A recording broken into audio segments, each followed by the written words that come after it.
Hello everyone, I'm Connor Norman, the designer of Burning Heaven. Burning Heaven is a space combat game set in the aftermath of a long and destructive war between Earth and its colonies throughout the solar system. The player is in the demanding position of controlling a force of guerrilla fighters and must make decisions that will affect how the conflict plays out. I'm going to briefly walk you through the inspirations and the design process for the project. Work on Burning Heaven started in the early summer of 2011.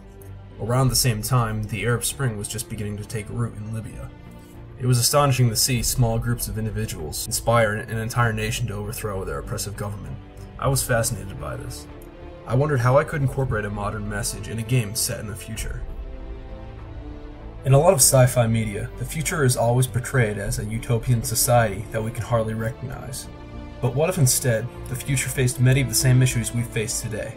Overpopulation, depleting natural resources, massive upheaval in government. The game occurs in our solar system in the year 2212, not so far into the future. I decided that Burning Heaven would begin at the very end of a civil war, with the player on the side that is lost. A constant focus of mine was to maintain a very cinematic and serious tone throughout the game. A key focus was never to portray either side as good or bad, rather showing that both sides have their own equally strong motivations. The first mission of the game occurs during the final battle of a failed rebellion. While the player has control over what they do, they ultimately are powerless to stop the Earth Navy from destroying the rebel fleet.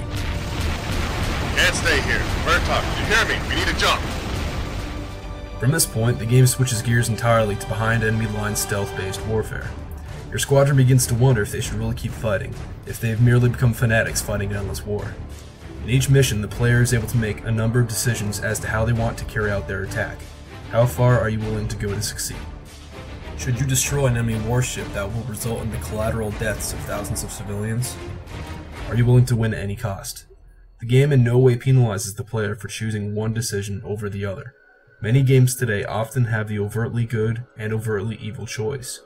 Here, it is all left to the player to interpret what they feel is right or wrong. A major inspiration for the way levels were designed was the Call of Duty 4 Modern Warfare level, All Ghillied Up, where the player and a partner are sneaking through Chernobyl to assassinate a terrorist. The level is slower, deliberate, and increases stress on the player. Too much radiation. We'll have to go around. Follow me and keep low. It is in stark contrast to many other shooters, where every level is fast-paced, frantic, and the player has little feel of control. In Burning Heaven, the player must sneak through various enemy bases, breach their security, and perform their necessary actions without being caught. These levels were heavily scripted and designed to increase stress as the player was required to perform increasingly risky maneuvers. Any false moves could jeopardize the mission. I have access to the core field, so I'm heading back. Just in time, too. The nearest escort's arriving. Get back to the drone. I'll activate it once you're near. Designing each level to respond to the player alerting enemies or breaking cover was a major task. Hold it! We just scanned these two ships through. Why are they leaving? Another mission was inspired by submarine movies, such as Das Boot and U-571. Your squadron is being hunted down in the atmosphere of Jupiter by a number of enemy gunships.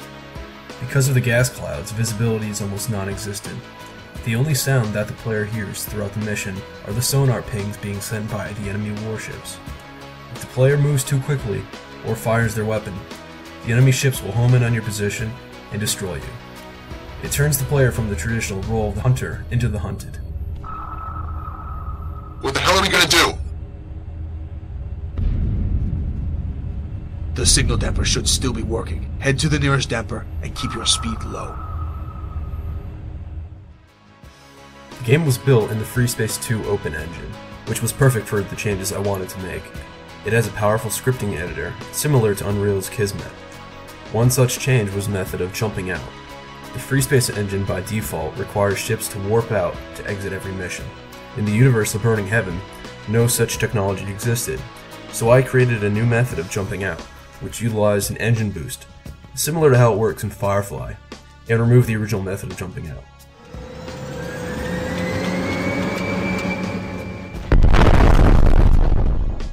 This new system also allowed for some fun gameplay moments. In one mission, the player must deactivate a boost to maneuver out of the way of a massive ship to avoid a collision. Dive! Dive! Dive!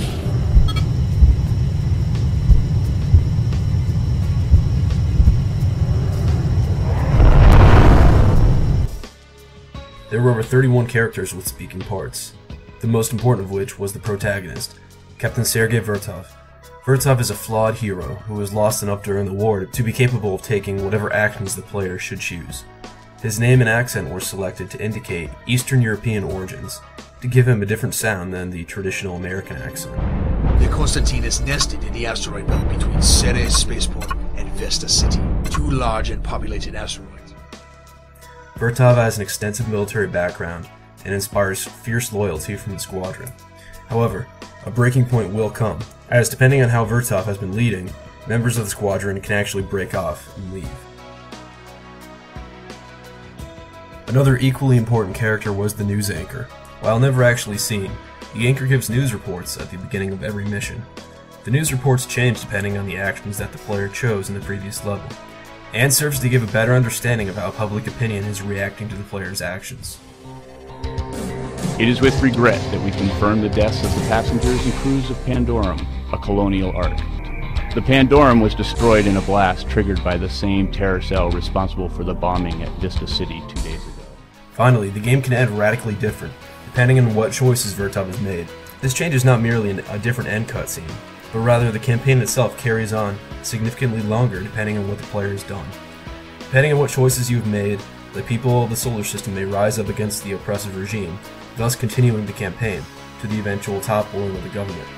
If the player operated more savagely, but without regard for civilians at critical points, the squadron will become regarded by society as terrorists, and their ultimate goal falls short of any major changes. To wrap up, Burning Heaven is designed to be a game that featured real-world issues that we are facing today, and to abstract them into a futuristic society. The choices of how far one is willing to go to succeed, and the question of what separates a freedom fighter from a terrorist are constant. It shows that the issues of today will never truly be solved, and that we must learn how to deal with them as a species, or we are doomed to repeat them again. Thank you.